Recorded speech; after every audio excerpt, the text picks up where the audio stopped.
All right, speech five. Here's my audience of five. All right, here's my five note cards. Got it? Mm-hmm. All right. So imagine yourself, you just got off a long day of work. You're heading home. You think you'll just take a easy night to maybe eat pizza and watch a movie. As you're anticipating snuggling up, you order the pizza and you get ready. You're sitting there and you fall asleep because you've been waiting so long. You're woken in the middle of the night to a slam of a door and an ominous bellow for food, ironically, no pizza. You go in apologizing for not having any food when you're met with a very unfamiliar and unsettling situation, which your apologies did nothing to curtail.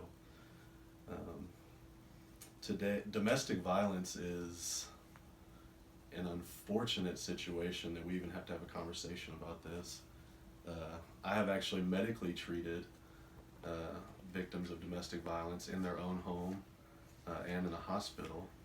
I have personally witnessed domestic violence, and it's as bad as you would think.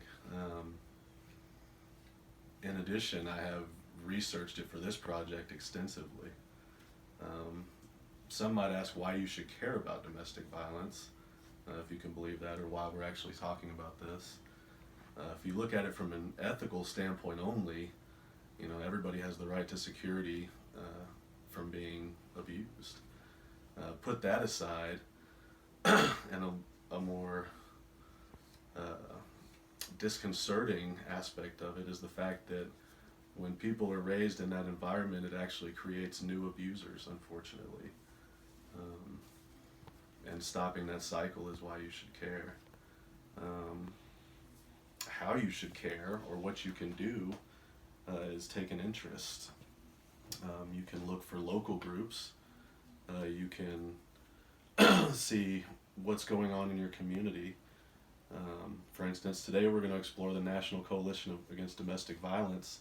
They're a 501c3 out of Denver, Colorado, and they are a national organization. They were founded in 1978. Unlike most organizations, they were found by 100 different members at a civil rights movement in Washington. Since then, they have actually impacted millions. They are not only a group that houses people and gives them resources, they actually are on Capitol Hill to this day. They spend a lot of their money on legislation. They actually have 4 projects of their own, including 4 programs that you can get involved with.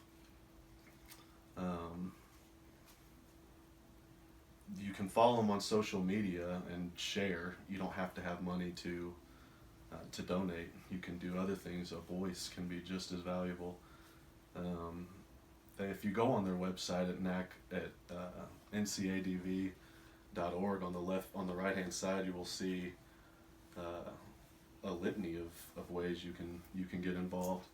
If you look on this one, there's a menu over here on the side. It says Take Action, and that's what you can do.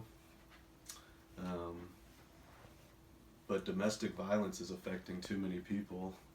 If you look at statscrunch.org, this is a random poll of 50 women off the street, 50 random women, and they found that 36% said they had not been a victim of domestic violence, yet 64 had. Over half of 50 random women on the street said they had been a victim of domestic violence.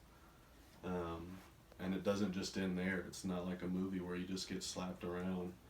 If you look at stats of women data, it starts at psychological aggression, which almost 50% of women say they've experienced, down to rape, which is how that usually coalesced down. And unfortunately, it takes a further extent to homicide sometimes. And it's just an unfortunate situation that there are ways around. You just have to do something. And really a collection of voices. If you look at this group, started with 100 people in their early 20s at Capitol Hill who had been through similar experiences and now have one of the most accredited national organizations against domestic violence. Their website is really easy to maneuver. That's ncadv.org. If you go there, their website is extremely maneuverable, very well laid out. They do have one thing that I thought was cool at the very bottom. I don't know if you can see it, but that's a red button that says safety exit. If you were looking at their website and you are in trouble and somebody is around you, you hit that button and it takes you to abc.com, their homepage. And if you press the back button, it stays at abc.com like you had never been to their website. So it truly is a safe place. If you need help or if you want to get involved, this is the organization that can do it.